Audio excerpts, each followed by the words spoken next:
সংযুক্ত আরব আমিরাতে হামলার হুমকি ইরানের। লাভ জিহাদ আইনে ভারতে মুসলিম যুবক গ্রেফতার।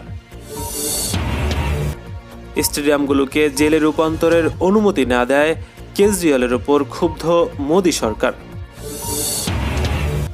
পরমাণু সক্ষমতা বাড়াতে আইন পাশ করল ইরান।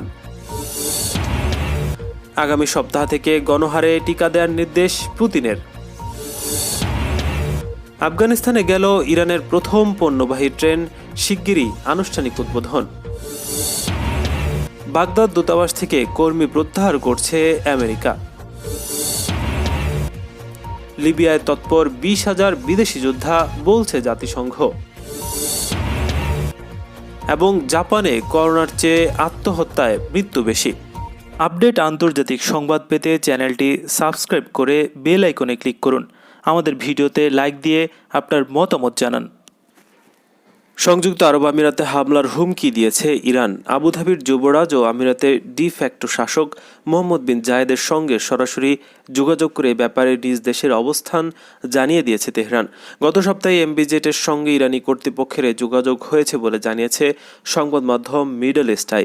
আমিরাতের উচ্চ পর্যায়ের একটি সূত্র মিডল ইস্ট আইকে জানিয়েছে, যুক্তরাষ্ট্রে ইরান হামলা করলে তার পাল্টা জবাব হিসেবে আমিরাতে হামলা চালাবে তেহরান।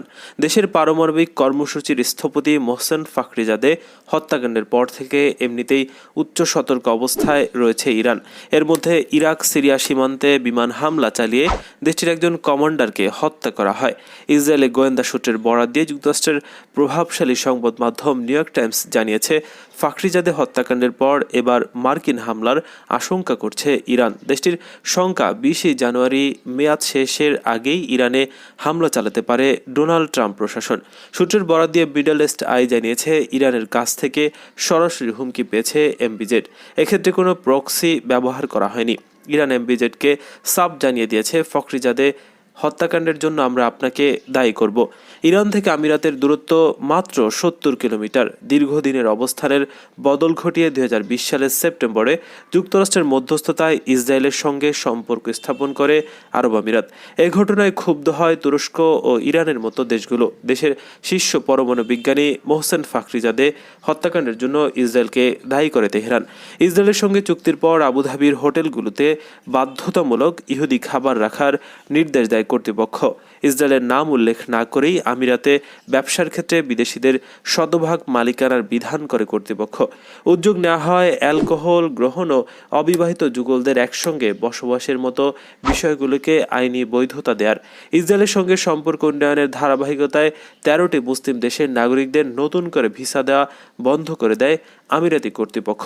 আমিরাতের যেন ইসরায়েলি নাগরিকরা স্বাচ্ছন্দ্যে বোধ করেন তার উপর জোর দেওয়া হয়। উদ্যোগ নেওয়া হয় সরাসরি বিমান চলাচলের এমন পরিস্থিতিতে মার্কিন হামলার জবাব হিসেবে আমিরাতকেই বেছে নেওয়ার কথা জানায় ইরান। ইরানের এই হুমকির বিষয়ে মিডল ইস্ট আই লন্ডনে নিযুক্ত আমিরাতি দূতাবাসের সঙ্গে যোগাযোগের চেষ্টা করলেও তাদের কাছ থেকে কোনো সাড়া পাওয়া যায়নি। হিন্দু নারীকে জোরপূর্বক ধর্মান্তরের চেষ্টার অভিযোগে ভারতের উত্তরপ্রদেশে এক মুসলিম যুবককে গ্রেফতার করা হয়েছে। বিতর্কিত লাভ জিহাদ আইনে ওই যুবককে গ্রেফতার করেছে রাজ্যের বরেলি জেলা পুলিশ। এ নিয়ে উত্তরপ্রদেশে লাভ জিহাদ আইনে প্রথম গ্রেফতারের ঘটনা ঘটল। গত মঙ্গলবার এক টুইট বার্তায় বরেলি জেলার পুলিশ বিষয়টি নিশ্চিত করেছে। বিবিসির প্রতিবেদনে বলা হয়েছে, গত সপ্তাহে নারীর বাবা অভিযোগ করেন এক মুসলিম যুবক তার মেয়েকে ধর্ম পাল্টানোর জন্য চাপ দিচ্ছে। এছাড়া সে যদি রাজি না হয় তাহলে তাকে হত্যারও হুমকি দিয়েছে যুবক। ওই মুসলিম যুবকের সঙ্গে মেয়েটির প্রেমের সম্পর্ক ছিল বলে জানা গেছে। তবে চলতি বছরের প্রথম দিকে অন্য একটি ছেলের সঙ্গে মেয়েটির বিয়ে হয়ে গেছে। গ্রেফতারের পর বুধবার ওই যুবককে 14 দিনের কারা হেফাজতে রাখা হয়েছে। তিনি গণমাধ্যমকে বলেছেন, আমি নির্দোষ, আমার সঙ্গে এই মেয়ের কোনো সম্পর্ক ছিল না। হিন্দুত্ববাদী সংগঠনগুলোর দীর্ঘদিনের অভিযোগ, এক শ্রেণীর মুসলমান যুবক হিন্দু নারীদের সঙ্গে প্রেমের প্রেমের অভিনয় করে, পরে ধর্ম পরিবর্তন করিয়ে তাদেরকে বিয়ে করে। তাদের মতে এভাবে লাভ বা প্রেমের মাধ্যমে জিহাদ করছে মুসলিম যুবকরা। ভারতে কথিত লাভ জিহাদ বন্ধে উত্তরপ্রদেশ ছাড়াও আইন তৈরির উদ্যোগ নিয়েছে দেশটির 4 রাজ্যগুলো হলো মধ্যপ্রদেশ, হরিয়ানা, কর্ণাটক ও আসাম। এই 4টি ভারতীয় জনতা পার্টি বিজেপি শাসিত রাজ্যে লাভ জিহাদের বিরুদ্ধে আইনের খসড়া তৈরি করা হয়েছে। এসব রাজ্যের কর্তাদের বিরুদ্ধে মুসলিম বিরোধী মনোভাব সৃষ্টির অভিযোগ রয়েছে। ভারতে এই আইনটি নিয়ে মুসলিমের মাঝে ক্ষোভের সৃষ্টি হয়। এটাকে মুসলিম বিদ্বেষী মনোভাব বলে সমালোচনা করছেন অনেকে। এই আইনে সর্বোচ্চ 10 বছর কারাদণ্ডের বিধান রয়েছে। এছাড়া এই আইনে গ্রেফতার ব্যক্তির জামিন নেই। এদিকে ভারতের সংবিধানের 21 নম্বর অনুচ্ছেদে বলা হয়েছে, কোনো ভারতীয় নাগরিককে তার জীবন ও ব্যক্তিগত স্বাধীনতা থেকে বঞ্চিত করা যাবে না। কোভিড গাইডলাইন ভাঙার দায়ে দিল্লি ঘেরাও করে আন্দোলনরত কৃষকদের গ্রেফতার করতে চেয়েছিল পুলিশ। মোদী সরকারের পরিকল্পনা ছিল দিল্লির 9টি স্টেডিয়ামকে অস্থায়ী কারাগারে রূপান্তরিত করে বিক্ষোভকারীদের আটক রাখা হবে। দিল্লির মুখ্যমন্ত্রী অরবিন্দ কেজরিওয়ালের দাবি, মোদী সরকারের এই পরিকল্পনায় তিনি সম্মতি দিতে অস্বীকার করায় কেন্দ্রীয় সরকার চটেছে। দিল্লির স্টেডিয়ামগুলোতে অস্থায়ী জেলে রূপ দিয়ে আন্দোলনকারীদের কৃষকদের গণহারে গ্রেফতার করতে চেয়েছিল ভারতীয় পুলিশ। মোদী সরকারের পক্ষ থেকে দিল্লি পুলিশের কাছেই নির্দেশ দেওয়া হয়, দিল্লির মুখ্যমন্ত্রী অরবিন্দ কেজরিওয়ালের সম্মতি ছাড়া তা সম্ভব নয় বলে তার কাছে প্রস্তাব অনুমোদনের অনুরোধও জানানো হয়েছিল। কেজরিওয়াল তা প্রত্যাখ্যান করায় আন্দোলনকারীদের গ্রেফতারের সিদ্ধান্ত থেকে পিছু হটতে হয় মোদী সরকারকে। বুধবার এই প্রসঙ্গে তুলে দিল্লির মুখ্যমন্ত্রী বলেছেন, নরেন্দ্র মোদীর কেন্দ্রীয় সরকারের প্রস্তাবে সাড়া দিয়ে স্টেডিয়ামগুলোকে জেল হিসেবে ব্যবহারের সম্মতি তিনি দেননি, যে কারণে কেন্দ্রীয় সরকার তার উপর ক্ষুব্ধ। বুধবার সাংবাদিকদের সাথে আলাপকালে ভারত শাসিত পাঞ্জাবের মুখ্যমন্ত্রী অমরিন্দর সিং এর তীব্র সমালোচনা করেন আম আদমি পার্টির প্রধান। কেজরি বলেন, পাঞ্জাবের মুখ্যমন্ত্রী এখন বিজেপির ভাষায় কথা বলছেন। দিল্লিতে কেন্দ্রের 3টি কৃষি আইন পাশের জন্য তাকে দোষারোপ করা হচ্ছে। দিল্লিতে কোভিড বিধি বলবৎ থাকার কথা জানিয়ে বিক্ষোভরত কৃষকদের বারবার আন্দোলন প্রত্যাহার করে নিতে চাপ দেয় মোদী সরকার। পরমাণু সক্ষমতা বাড়াতে নতুন একটি আইন পাশ করেছে ইরানের পার্লামেন্ট। পরমাণু উৎপাদন কেন্দ্রে জাতিসংঘের পরিদর্শন বন্ধ করতে এবং ইউরেনিয়ামের উৎপাদন বাড়ানোর পদক্ষেপ হিসেবে আইনটি পাশ করা হয়েছে। নতুন আইন অনুযায়ী আগামী 2 মাসে ইরানের ওপর থেকে জারি করা নিষেধাজ্ঞা প্রত্যাহার করা না হলে সরকার 2015 সালের পরমাণু চুক্তি অনুযায়ী সম্মত 3.67% পরিবর্তে 20% বেশি ইউরেনিয়াম উৎপাদন করবে। ইরানের শীর্ষ পরমাণু বিজ্ঞানীকে হত্যার পর এই পদক্ষেপ নিল তেহরান। গত শুক্রবার রাজধানী তেহরানের বাইরের রাস্তার পাশে রহস্যমূলক এক হামলার মাধ্যমে হত্যা করা হয় দেশটির পারমাণবিক কর্মসূচির স্থপতি মোহসেন ফাখরিজাদেকে। ইরান বিশ্বাস করে যে ইসরায়েল এবং একটি নির্বাসিত একটি বিরোধী গোষ্ঠী রিমোট কন্ট্রোলের মাধ্যমে পরিচালিত অস্ত্র ব্যবহার করে ফাখরিজাদেকে গুলি করে হত্যা করেছে। ইরানের পরমাণু কর্মসূচিতে গুরুত্বপূর্ণ অবদান রেখেছে ফাখরিজাদে। তবে দেশটির সরকার বারবারই বলে আসছে যে তাদের পরমাণু কর্মযজ্ঞ পুরোপুরি শান্তিপূর্ণ। পরমাণু অস্ত্র যাতে উৎপাদন করতে না পারে তা নিশ্চিত করতে বরাবরই নানা ধরনের পশ্চিমা নিষেধাজ্ঞার শিকার হয়ে আসছে দেশটি। ইরানের গার্ডিয়ান কাউন্সিলের অনুমোদিত আইন অনুযায়ী 2015 সালে পরমাণু চুক্তিতে স্বাক্ষরকারী ইউরোপীয় দেশগুলোকে 2 মাস সময় দেওয়া হবে দেশটির তেল এবং অর্থনৈতিক খাতের ওপর আরোপিত নিষেধাজ্ঞা শিথিল করতে। 2018 সালে যুক্তরাষ্ট্র এই চুক্তি থেকে সরে আসলে ওই নিষেধাজ্ঞা পুনঃ আরোপ করা হয়েছিল। এই সময়ের মধ্যে নিষেধাজ্ঞা শিথিল করা না হলে সরকার ইউরেনিয়াম উৎপাদন 20% বাড়াবে এবং উন্নত সেন্ট্রিফিউজ বসাবে যা ইউরেনিয়াম সমৃদ্ধকরণে কাজ করবে। আগামী সপ্তাহের শেষ দিকে থেকে গণহারে সম্ভাব্য করোনা টিকা প্রয়োগ করতে যাচ্ছে রাশিয়া। বুধবার এক টেলিকনফারেন্স দেশটির প্রেসিডেন্ট ভ্লাদিমির পুতিন এই নির্দেশ দিয়েছেন। ভ্যাকসিন প্রয়োগের এই তালিকায় চিকিৎসা কর্মী ও শিক্ষকদের প্রাধান্য দেওয়া হবে। গত মাসে রাশিয়ার সরকারের পক্ষ থেকে ঘোষণা করা হয় যে দেশটির উদ্ভাবিত করোনা টিকা স্পুটনিক ভি ট্রায়ালে 92% সফলতা এসেছে। রুশ প্রতিরক্ষা মন্ত্রণালয়ের তত্ত্বাবধানে Gamaleya research institute of epidemiology and microbiology টিকাটি তৈরি করেছে। এরপরই সরকারের পক্ষ থেকে এই নির্দেশনা এলো। রাশিয়া আগামী কয়েকদিনের মধ্যেই 2 লাখ ভ্যাকসিন উৎপাদন করবে। রুশ প্রেসিডেন্ট জানান, শিক্ষক ও চিকিৎসা কর্মীদের শরীরের প্রথম থেকেই এই টিকা দেওয়া হবে।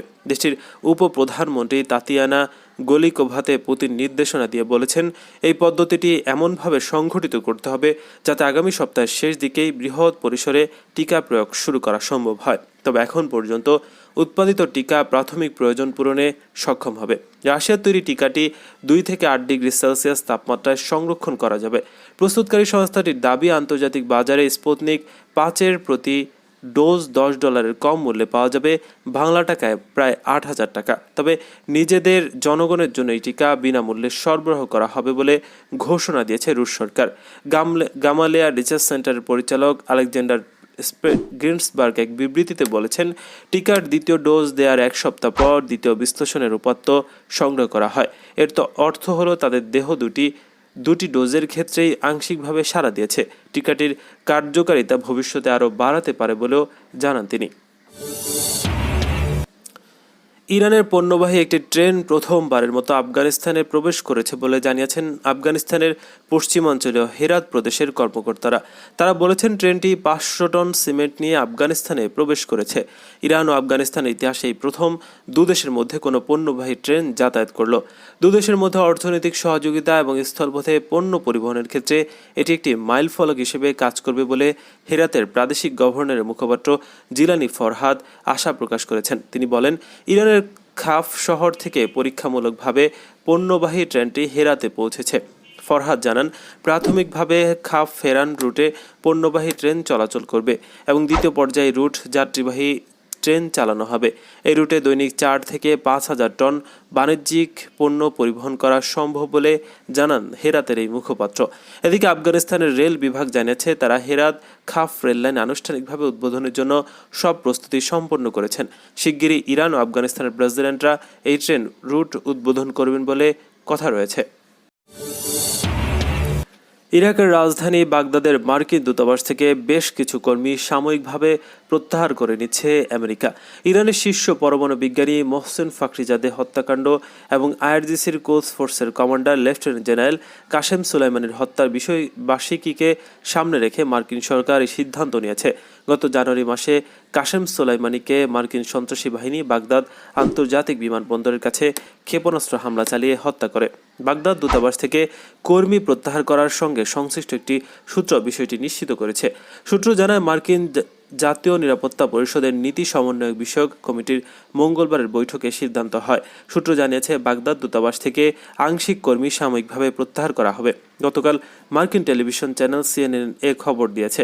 তবে মার্কিন পররাষ্ট্র মন্ত্রণালয় এ খবর অস্বীকার করেনি, আবার নিশ্চিতও করেনি। পররাষ্ট্র দফতরের একজন মুখপাত্র এক বিবৃতিতে বলেন, ইরাকে নিযুক্ত রাষ্ট্রদূত ম্যাথু ট্রেয়াল ইরাকে আছেন, তিনি তার কাজ চালিয়ে যাচ্ছেন।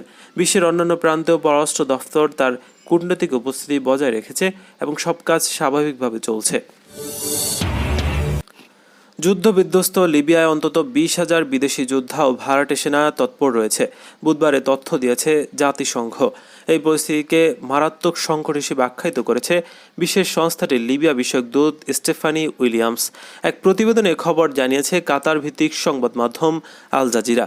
লিবিয়ান পলিটিক্যাল ডায়ালগ ফোরামের এক অনলাইন বৈঠকে অংশ নিয়ে দেশটির বিদ্যমান পরিস্থিতি নিয়ে কথা বলেন স্টেফানি উইলিয়ামস। বিদেশি যোদ্ধাদের ওপর এমন উপস্থিতিকে লিবিয়ার সার্বভৌমত্বের মারাত্মক লঙ্ঘন হিসেবে আখ্যায়িত করেন তিনি। এর মধ্যে দিয়ে দেশটিতে জাতিসংঘের অস্ত্র নিষেধাজ্ঞা বৃদ্ধাঙ্গুলি দেখানো হচ্ছে বলেও মন্তব্য করেন এই কূটনীতিক। 2021 সালের ডিসেম্বরে লিবিয়ার প্রেসিডেন্ট ও পার্লামেন্ট নির্বাচন অনুষ্ঠানের কথা রয়েছে। জাতিসংঘ চাইছে এই নির্বাচন ও রাজনৈতিক সংলাপের মাধ্যমে যেন দেশটিকে নেতৃত্ব দেওয়ার জন্য একটি অন্তর্বর্তীকালীন প্রশাসন প্রতিষ্ঠা করা সম্ভব হয়। গত অক্টোবরে স্থায়ী যুদ্ধবিরতিতে স্বাক্ষর করে লিবিয়ার বিবাদমান দুই পক্ষ জেনেভায় 5 দিন আলোচনার পর ওই চুক্তি স্বাক্ষরিত হয়েছে। এই আলোচনায় জাতিসংঘেরও অংশগ্রহণ ছিল। প্রায় 5 বছর ধরে লিবিয়ার দুটি সরকার কার্যক্রম পরিচালনা করছে। এদের মধ্যে একটি সরকারকে সমর্থন দিয়েছে জাতিসংঘ ও অন্যান্য দেশ, আরেকটি ফিল্ড মার্শাল হাফতারের নেতৃত্বাধীন ত্রিপোলির আন্তর্জাতিকভাবে স্বীকৃত সরকারকে সমর্থন দিচ্ছে জাতিসংঘ। মানুষ তার জীবনকে ভালোবাসে, পৃথিবীর মায়া সে ত্যাগ করতে চায় না। সে কারণে হয়তো রবীন্দ্রনাথ লিখেছিলেন, মরিতে চাহি না আমি সুন্দর ভুবনে। জীবনকে একটি সুখকর করার জন্য মানুষ তার আয় বাড়াতে চায়। সেই আত্মীয়স্বজন, প্রিয়জন ও বন্ধুবান্ধবদের মধ্যে জীবনের অর্থ খুঁজে পায়। পৃথিবীকে এখন সব কিছুকে অর্থ মূল্যে বিচার করা হয়। যেসব জিনিস টাকার বিনিময়ে বিক্রি হয় তাকে বলা হয় পণ্য। অবাক বিস্ময়ের ব্যাপার হলো, জীবনের বহুমুখী আকর্ষণ সত্ত্বেও কিছু মানুষ আত্মহত্যার পথ বেছে নেয়। ধর্মে আত্মহত্যাকে মহাপাপ বলে চিহ্নিত করা হয়েছে, সম্ভবত এই কারণেই যে মানুষকে সৃষ্টি করেনি, মানুষকে সৃষ্টি করেছেন সৃষ্টিকর্তা। যেহেতু মানুষ সৃষ্টিকর্তা সৃষ্টির মতো আরেকটি জীবন্ত মানুষ সৃষ্টি করতে পারবে না, সেহেতু একদিকে যেমন নরহত্যা মহাপাপ, অন্যদিকে আত্মহত্যাকেও মহাপাপ হিসেবে চিহ্নিত করা হয়েছে। জাপানে গত অক্টোবরে আত্মহত্যা করেছেন 2153 জন, আর করোনায় গত শুক্রবার পর্যন্ত মারা গেছে 2087 জন। স্পষ্টতই দেখা যাচ্ছে, করোনার থাবায় যত মানুষের মৃত্যু হয়েছে তার চেয়ে মানুষ নিজে তার জীবনের সমাপ্তি ঘটিয়েছে আরও বেশি। জাপান একটি উন্নত দেশ। ভদ্রতা ও শিষ্টাচারে জাপানি নাগরিকরা বিশ্ব সমাজে ঈর্ষণীয় প্রশংসা করেছে। সামষ্টিক পর্যায়ে বিশ্লেষণ করলে আমরা দেখতে পাই, হিরোশিমা ও নাগাসাকিতে মার্কিন যুক্তরাষ্ট্রের আণবিক বোমার বিস্ফোরণ কয়েক লাখ মানুষের মৃত্যু সত্ত্বেও জাপান আবার উঠে দাঁড়িয়েছে। এ দাঁড়ানো যেন তেন দাঁড়ানো নয়। প্রযুক্তি ও শিল্পের ক্ষেত্রে জাপান দ্বিতীয় বিশ্বযুদ্ধোত্তরকালে সবচেয়ে উন্নত এশীয় রাষ্ট্রের মর্যাদা অর্জন করেছে। জাপান একটি রাজতান্ত্রিক দেশ। রাজাকে জাপানি জনগণ দেবতুল্য মনে করে। এ রাজা এমন যে তিনি খুব একটা জনসম্মুখে আসেন না। আমি সম্রাট হিরোহিতের কথা বলছি, তিনিও দীর্ঘজীবী ছিলেন। আপডেট আন্তর্জাতিক সংবাদ পেতে চ্যানেলটি সাবস্ক্রাইব করে বেল আইকনে ক্লিক করুন। আমাদের ভিডিওতে লাইক দিয়ে আপনার মতামত জানান।